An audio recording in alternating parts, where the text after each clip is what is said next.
අපේ සිතේ තියෙන තලයක් එකට අපි කියනවා විඥානය කියලා. අපි මොන හරි දෙයක් දකිනකොට එහෙම නැත්නම් අපිට මොන හරි දෙයක් ඇහුනොත් අපිට සුවඳක් දැනුනොත් අපිට රසක් දැනුනොත් එහෙම නැත්නම් අපිව කවුරු හරි ස්පර්ශ කරොත් අපේ විඥානය තමයි මුලින්ම මේ දේ හඳුනගන්නේ. ඒ ෂණයෙන් අපේ මනස ඒ දේවල් විනිශ්චය කරනවා. හැබැයි අපේ විඥානය කිසිම දෙයක් කරන්නේ නැහැ. ඒ දේ ඒ විදිහටම දකිනවා.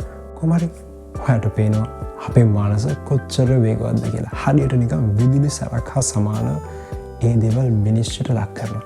ඉතින් ඒ විනිශ්චයන්ට අදාළ වෙන දේවල් ටිකක් බලුවොත් අපි මොනවාරි රසක් විඳිනකොට අපේ මනස ඒ වෙලෙම විනිශ්චය කරනවා මේක රසයි, මේක තීත්තයි.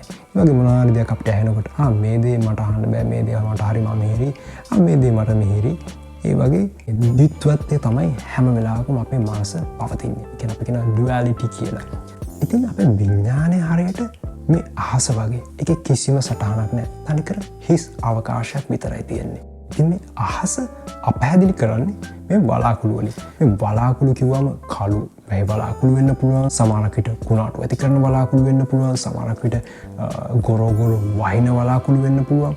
ඉතින් මේ හා සමාන සංසිද්ධියක් තමයි අපේ මනසයි විඥානය අතර සිද්ධ වෙන්නේ. ඒ කියන්නේ අපේ මේ විඥානය වැහිලා තියෙන්නේ මේ මනසේ තියෙන සිතුවිලි වලින්.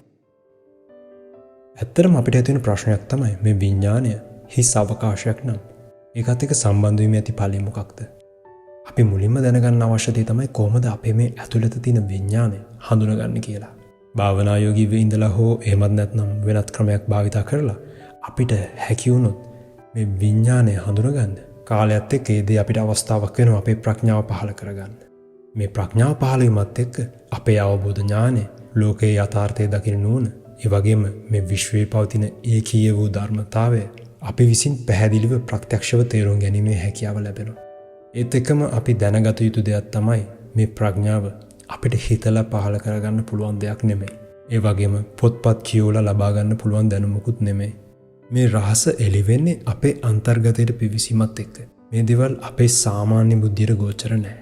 ඒ වගේම සමහරක් කාරණා වචන වලට පරිවර්තනය කරන්න බැරි තරම්. ප්‍රඥාව පහළ වීමත් එක්ක අපිට අත්විඳින්න ලැබෙන විශේෂ හැකියාව තමයි සහජ ඥානය කියන්නේ. ඒ දෙයින් අපිට ඉක්මනින් තීරණ ගැනීමේ හැකියාව ලැබෙනවා. අවසානයේ මේ දේවල් අත්විඳින්නට හැඟෙන්නේ කාලයක් තිස්සේ පැටලිලා තිබුණු නූල් බෝලයක් උත්සාහයකින් තොරව ලෙහිලා ගියා හා සමාන හැඟීමක්. අපි දැනගන්න ඕන දේ තමයි මනස බුද්ධිමත් නැහැ. මනස හරියට නිකන් පරිගණක වැඩසටහනක් එක්ක එන දත්ත කබඩාවක් හා සමානයි. මනසට කරන්න පුළුවන් දෙයක් බැලුවොත් මම පාරේ ඇවිදන් යනකොට ගහක් දැක්කොත් මනස ඒ ෂණයෙන් මේ ගහ මම දන්නවා, මේ ගහ කොස් ගහක්. මේ මිනිස්සයා මම දන්නවා, මේ මිනිස්සයාගේ නම සරත්. හරි ඒක ඉවරයි. මේ බල්ලා මම දන්නවා, මේ බල්ලා ටොමි. හරි ඒක ඉවරයි. අන්න ඒ වගේ මනසට හැකියාවක් තියෙන දේවල් ෂණයෙන් විනිශ්චයට ලක් කරන්න. දේවල් මතක තියාගන්න. ඒ වගේ මේ මතක නැවත ආවර්ජනය කරන්න. ඒ වගේම යම් ගැටලු විසඳීමේ හැකියාවකුත් තියෙනවා කියලා කියන්න පුළුවන්. ඉතින් මේ කොහොම වුණත් මනස පරිගණක වැඩසටහනක් හා සමානවම සීමා සහිතයි. අපේ සැබෑ බුද්ධිය ක්‍රියාත්මක වෙන්නේ අපේ හදවත මත. අපි ඒකට ඉංග්‍රීසියෙන් කියනවා ඉන්ටුයිෂන් කියලා. අපේ හදවත හැම වෙලාවකම නිහඬයි. හදවත කිසිම දෙයක් විනිශ්චයට ලක් කරන්න යන්නේ නැහැ. හදවත ඒ දකින්න දේ ඒ විදිහටම දකිනවා.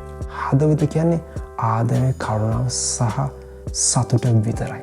අපි හදවත බලාත්මක කරොත් අපේ ජීවිත සර්ව සම්පූර්ණ වෙනවා. ඒ කියන්නේ අපිට අවශ්‍ය හැම දෙයක්ම ලැබෙනවා. ඉතින් මනස ඔයා මොළයට සම්බන්ධ කළොත් ඔයාට පුළුවන් විඥානය හදවතට සම්බන්ධ කරන්න.